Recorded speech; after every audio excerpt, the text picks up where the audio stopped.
అన్నింటికంటే ఎవరయ్యా గొప్పవాడు అని అనేక సార్లు నాకు కొన్ని ప్రశ్నలు వస్తూ ఉంటాయి. ఎవరు గొప్పవాళ్ళు? బాగా జ్ఞానం ఉన్నవాడు కరెక్టే. వాని జ్ఞానం చాలా గొప్పది. కానీ వానికి ప్రేమ దొరకలేదనుకోండి, జ్ఞానాన్ని ఏం చేసుకుంటాడు? బాగా గొప్పవాడు ఎవడు అంటే సో సింపుల్. బాగా ప్రేమించేవాడు అన్నామనుకోండి, కరెక్టే. అతను ప్రేమిస్తున్నాడు. కానీ అతన్ని ప్రేమించే వాళ్ళు దొరకకపోతే ఏం లాభం చెప్పండి?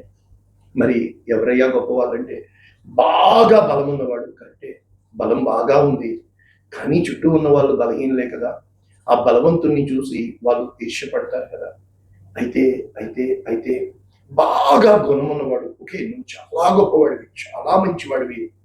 కానీ నీ చుట్టూ ఉన్న వాళ్ళు అంటే వాక్యం కోసం చెడ్డవాళ్ళేగా. నీ మంచితనం ఎవడికి కావాలి? మరి మనుషులు కోరుకునేదేంటి? అసలు దేవుడు ఆశపడేదేంటి?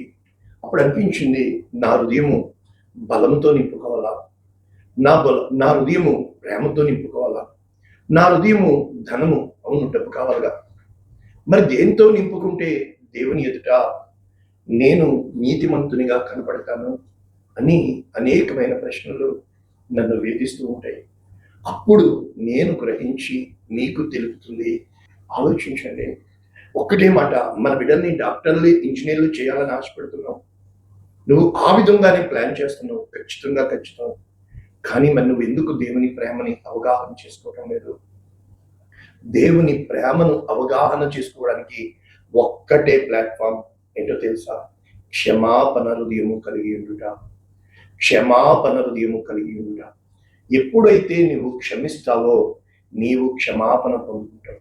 ఎప్పుడైతే నీవు తీర్పు తీరుస్తావో నీకు తీర్పు తీర్చబడుతుంది. కనుక నీవు ప్రేమిస్తావో నీవు ప్రేమించబడతావు.